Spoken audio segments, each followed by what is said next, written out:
Halo guys, hari ini saya akan menjawab komentar dari Bang Cerulus Eka 0306 yang bilang, "Bang, izin tanya, buat instruksi awal dalam formasi biar ST-nya gacor gimana ya? Saya pakai AMR, AMC, AML, biar ST-nya nggak jadi pelayan AMC-nya. BTW AMR, AML-nya model punya gaya main penyerang sayap. Makasih Bang.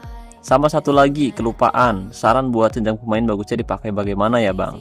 Kriteria buat pemain yang cocok dipakai jenjang pemain. Selain umur muda, mungkin ada kondisi tertentu yang bisa jadi faktor buat milih pemain yang cocok dipakai jenjang ini.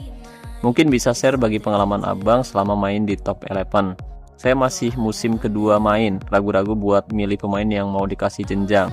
Makasih ya bang, dibuatin pakai video juga nggak apa-apa, dikasih saran dalam komentar juga nggak apa-apa. Good luck channelnya. Oke, terima kasih juga nih buat Bang Cerulus Eka 0306 yang udah komentar di channel saya atau di video saya. Oke, jadi hari ini kita akan menjawab komentar dari Bang Cerulus Eka mengenai gimana cara membuat striker kita agar mencetak banyak gol dan tidak menjadi pelayan untuk gelandang serang. Selain itu, saya juga akan membahas mengenai jenjang pemain. Kira-kira pemain mana aja yang harus dikasih jenjang dan pemain mana aja yang tidak usah dikasih jenjang. So, buat teman-teman yang mungkin penasaran gimana cara membuat striker kita agar tetap produktif dan gimana cara nentuin pemain yang harus kita kasih jenjang atau tidak, yuk pastiin kalian simak video ini sampai selesai. Tapi sebelum lanjut, buat teman-teman yang kebetulan belum mendukung channel ini, jika berkenan kalian bisa terus mendukung saya dengan cara klik tombol like, subscribe, dan aktifkan juga notifikasinya agar teman-teman selalu tahu update terbaru dari NN Top 11 channel. Oke guys, kebetulan musim ini saya juga pakai formasi dengan skema 4 back, yaitu formasi 4-2-3-1. Nah, dengan formasi ini musim lalu tim saya sukses meraih treble winner guys. Ya, kita hanya gagal di kompetisi cup setelah ditaklukkan oleh Sparta United dengan skor tipis 1-0 ya guys ya.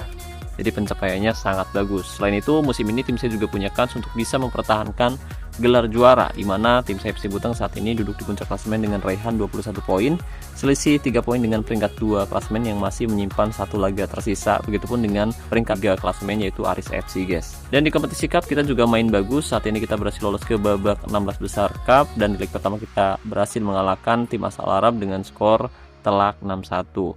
Lalu di kompetisi Liga Elite kita juga berhasil menduduki puncak klasemen dengan raihan 12 poin ya. Kita punya poin yang sama dengan peringkat 2 sampai peringkat 8 klasemen. Bedanya kali ini kita unggul produktivitas gol atas tim lawan guys. Jadi formasi 4-2-3-1 yang saya terapkan kali ini bukan hanya bagus saat bertahan, tapi juga bagus ketika menyerang guys. Jadi formasi yang menurut saya cukup seimbang atau cukup balance untuk menyerang maupun bertahan ya guys ya. Dan formasi ini mungkin hampir mirip dengan formasi yang diterapkan oleh Bang Eka tadi, yang bilang katanya gimana cara membuat striker kita agar tidak menjadi pelayan untuk gelandang serang. Jadi Bang Eka ingin agar strikernya itu jadi top skor. Dan kebetulan saya juga punya striker yang cukup egois ya guys ya. Jadi di sini kita menempatkan striker dengan gaya main target man yang saat ini sudah mencetak banyak gol. Total di liga dia udah cetak 16 gol dan memberikan 1 assist dari 7 pertandingan. Di kompetisi Liga Elite dia sudah cetak 10 gol dan memberikan 2 assist dari 4 pertandingan. Di kompetisi Cup dia udah cetak 6 gol dan memberikan 1 assist dari 3 pertandingan. Jika di total dia udah cetak ratusan gol di semua kompetisi musim ini guys. Mantap ya guys ya. Nah, hal pertama yang harus kita lakukan agar striker kita bisa mencetak banyak gol dan tidak menjadi pelayan untuk gelandang serang, yaitu kita harus melatih dan meningkatkan skill atau atribut kuncinya guys. Nah, untuk striker sendiri, misalkan modal kalian terbatas, kalian bisa fokus aja tingkatin atribut kunci penyelesaian dan juga tembakan. Nah, untuk atribut pendukungnya sendiri, kalian bisa atur sesuai dengan gaya mainnya ya guys ya. Kalian bisa atur sendiri sesuai dengan gaya mainnya. Tapi yang paling penting 2 atribut kunci guys. Yang penting 2 atribut kuncinya yaitu penyelesaian dan tembakan. Tapi apakah ini cukup? Tentu belum, karena striker dengan finishing maupun shooting yang tinggi itu nggak menjamin striker tersebut bisa cetak banyak gol. Lalu apa yang harus kita lakukan? Nah, agar gelandang kita tidak terlalu banyak mencetak gol, kita juga harus membentuk atribut kuncinya guys. Kita harus membentuk atribut kuncinya lebih tinggi dari atribut manapun. Jadi seperti si striker tadi, kalau misalkan si striker atribut kuncinya itu penyelesaian dan juga tembakan, sementara untuk gelandang serang lainnya usahakan berbeda guys. Jadi agar striker kita bisa mendapatkan suplai bola yang baik dari rekan setimnya, jadi kita harus meningkatkan atribut crossing atau passing ya guys ya. Dan berhubung pemain yang kita lihat ini adalah winger tradisional atau penyerang sayap juga, di sini kita tingkatkan atribut kuncinya yaitu crossing dan juga dribbling guys. Dan ini sesuai dengan deskripsi seorang winger tradisional ya guys ya. Nah, kita udah tingkatkan crossing dan juga dribblingnya lebih tinggi dari atribut manapun, didukung oleh passing, kemudian speednya juga lumayan tinggi. Nah, dengan skill dan juga atribut yang memadai, kita lihat pemain ini sudah memberikan banyak assist. Ya, meskipun dia juga cetak banyak gol, tapi tidak sebanyak striker tunggal kita guys. Dia juga punya performa yang bagus banget ya guys ya, dengan total 5 gol dan 8 assist dari 6 pertandingan di kompetisi Liga. Kemudian dia juga cetak 4 gol dan memberikan 5 assist dari 4 pertandingan di Liga Elite. Dan dia juga cetak 5 gol serta memberikan 2 assist di kompetisi Cup. Lalu di sampingnya di sini kita menempatkan inside forward. Tentu inside forward dan winger tradisional itu berbeda guys. Jika winger tradisional dia seringkali melebar ke sayap dan memberikan umpan-umpan crossing. Nah, kalau inside forward ini berbeda. Jadi pemain seperti ini cenderung lebih sering menusuk ke kotak penalti untuk memberikan umpan-umpan pendek atau melakukan cut inside ya guys ya. Dan dia juga salah satu penyerang sayap yang menurut saya cukup bagus musim ini guys. Total dia udah cetak 10 gol dan memberikan 6 assist. Kemudian di kompetisi Liga Elite dia sudah cetak 7 gol dan memberikan 8 assist. Lalu di kompetisi Cup dia cetak 8 gol dan memberikan 5 assist dengan performa yang menurut saya bagus banget sejauh ini guys. Dan untuk skillnya sendiri di sini udah kita sesuaikan ya guys ya, dan berbeda tentunya dengan winger tradisional. Untuk atribut kuncinya yaitu passing dan juga dribbling, didukung oleh crossing, kemudian finishing dan juga kreativitas. Dan di sini saya juga meningkatkan penempatan posisinya agar lumayan tinggi ya guys ya. Gitu. Jadi hal ini bikin striker kita tetap fokus mencetak gol tanpa menjadi pelayan untuk gelandang serang kita guys. Nah, yang paling krusial tentu saja ada di posisi AMC guys. Entah itu false nine ataupun engance, keduanya sama-sama penyerang yang cenderung produktif. Nah, di sini kita menempatkan penyerang dengan gaya main engance dan total dia sudah mencetak 9 gol dan memberikan 2 assist di Liga. Kemudian dia sudah cetak 14 gol dan memberikan 4 assist di Liga Elite, dan dia juga sudah mencetak 11 gol dan memberikan 5 assist di kompetisi Cup. Performanya juga bagus banget sejauh ini. Dan jujur, pemain ini yang agak sedikit merepotkan lini serang kita sih. Merepotkan striker terutama. Sebenarnya bagus juga sih ketika striker kita sedang tidak dalam performa terbaiknya. Kalau kita punya gelandang yang produktif kayak gini, jadi pemain ini bisa menjadi striker kedua untuk tim kita guys. Jadi meskipun nanti striker kita mungkin lagi dikawal oleh back lawan, nah si pemain ini yang bisa menjadi pembeda dan bisa mencetak gol untuk menggantikan peran striker kita yang posisinya itu berhasil diblok oleh lawan atau ditutup oleh lawan atau dijaga oleh back lawan guys, gitu. Jadi yang paling penting itu skill ya guys ya, dan di sini kita udah tingkatkan juga untuk skillnya guys. Dan untuk fokusnya sendiri di sini kita fokus ke passing ya guys ya, passing. Nah, karena memang kita butuh penyerang kedua di belakang striker, jadi saya sengaja tingkatkan finishingnya lebih tinggi karena saya tahu gelandang serang tengah itu cenderung pemain yang lebih produktif.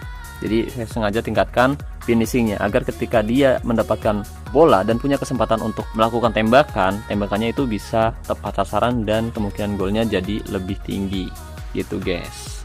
Jadi yang paling penting itu atribut kuncinya ya guys ya, dan kalian sebenarnya nggak usah tingkatin semua atribut terang, nggak usah, fokus ke atribut yang krusialnya aja seperti passing, kemudian finishing untuk seorang gelandang serang, atau crossing ataupun dribbling ataupun passing untuk penyerang sayap guys. Jadi seperti itu. Tapi kalau misalkan kalian pengen penyerang sayap kalian produktif seperti halnya Cristiano Ronaldo ataupun Lionel Messi, bisa juga guys. Kalian tinggal tingkatin aja finishing dan juga shootingnya itu lebih tinggi dari atribut manapun. Dengan begitu ketika dia mendapatkan bola, dia punya kans untuk bisa mencetak gol ke gawang tim lawan ya guys ya.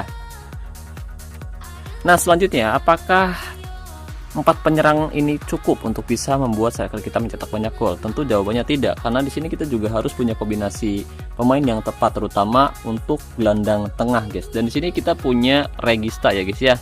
Jadi ketika pemain-pemain kita berhasil mendapatkan bola di sepertiga lapangan kita atau lini pertahanan kita, gelandang regista yang posisi terbaiknya itu DMC dan ditempatkan di posisi DMC, dia seringkali memberikan long pass jauh ke depan untuk memberikan umpan yang matang untuk striker kita guys. Jadi ketika melakukan serangan balik cepat atau memberikan long pass, umpannya bisa akurat, dan ini juga harus didukung dengan penempatan posisi yang baik. Jadi ketika penempatan posisinya bagus, jadi si striker kita bisa menerima bola dengan baik dan kemungkinan untuk bisa mencetak gol ke gawang lawan jadi jauh lebih besar guys. Dan dengan penempatan posisi yang bagus juga, hal ini sangat penting untuk menghindari jebakan offside tim lawan. Jadi kombinasinya seperti itu guys. Dan di sini berhubung Regista juga adalah pemain yang cenderung kreatif, jadi saya membutuhkan satu gelandang yang agresif. Jadi kalau misalkan yang satunya itu fokus ngasih suplai bola dari tengah ke depan dan juga ke belakang, satu laginya jadi gelandang yang agresif yang siap memotong alur serangan lawan di area tengah guys. Nah sekarang mari kita bahas mengenai jenjang. Jenjang pemain ini juga cukup penting untuk seorang striker maupun gelandang serang. Nah tadi Bang Eka bilang kira-kira pemain mana yang harus dikasih jenjang. Saran saya, kalau misalkan kamu punya poin jenjang yang lumayan banyak, usahakan kamu kasih ke pemain-pemain yang cenderung punya performa bagus. Pemain-pemain yang sebelumnya udah pernah kalian latih secara individu guys. Jadi jangan asal kasih jenjang ke pemain biasa ya guys ya, karena dengan meningkatkan jenjang pemain tersebut tidak ada jaminan performanya bisa lebih bagus. Jadi yang paling penting meningkatkan jenjang pemain yang sebelumnya udah kita latih secara individu dan performanya udah terbukti bagus. Gitu guys. Oke, sebagai contoh kita akan masuk ke menu latihan. Kemudian kita akan tingkatkan jenjang pemain saya, guys. Di sini kita punya jenjang rare, kemudian elite. Dan di sini saya sengaja menyimpan jenjang poin jenjang yang saya miliki ya, guys ya. Di sini saya tidak asal memberikan ke pemain-pemain yang sebelumnya belum saya latih. Jadi nanti bakal kita kasih ke pemain yang akan kita latih secara individu mungkin musim depan. Karena musim ini fokusnya lagi nabung booster kondisi dulu, guys. Dan untuk jenjang elite di sini kita bisa kasih ke pemain-pemain yang punya performa bagus. Sebagai contoh kita cek dulu statistiknya. Nah, di sini kita punya back tengah yaitu Steven Shergen, usianya 24 tahun, tapi pemain ini belum mendapatkan peningkatan ya guys ya, belum mendapatkan pelatihan khusus atau belum kita latih secara individu. Jadi ya kita nggak usah tingkatkan jenjangnya lebih tinggi. Kemudian ada juga si Martin Andrianto. Kita lihat performanya lumayan bagus, usianya masih muda dan pemain ini punya potensi yang bagus untuk jangka lama kalau misalkan kita latih musim ini secara individu guys. Di sampingnya di sini kita punya wingback kiri, usianya 21 tahun dan performanya juga bagus banget ya. Dalam 14 pertandingan terakhir belum sekalipun dapat performa 7 guys. Dan pemain ini sebelumnya udah pernah saya asah skillnya, udah pernah saya latih secara individu atau bahasa gaulnya dilatih secara militer.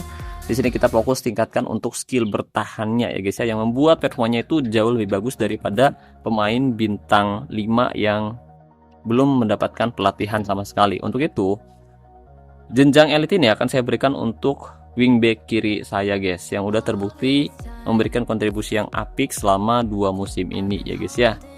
Jadi pastikan kalian tingkatkan jenjang pemain kalian yang udah terbukti memberikan kontribusi apik buat tim kalian guys. Oke, semoga video ini bisa menjawab pertanyaan dari Bang Eka atau mungkin pertanyaan dari teman-teman semua yang kebetulan belum komentar di video saya guys. Ya, sayang sekali tadi kita membahas banyak hal mengenai jenjang pemain sampai saya lupa melatih tim saya hari ini guys. Tapi nggak apa-apa karena kebetulan lawannya juga nggak terlalu berat. So mungkin itu saja yang bisa saya bahas kali ini. Makasih banyak nih buat teman-teman yang udah nonton video ini dari awal sampai selesai. Semoga pembahasannya bermanfaat.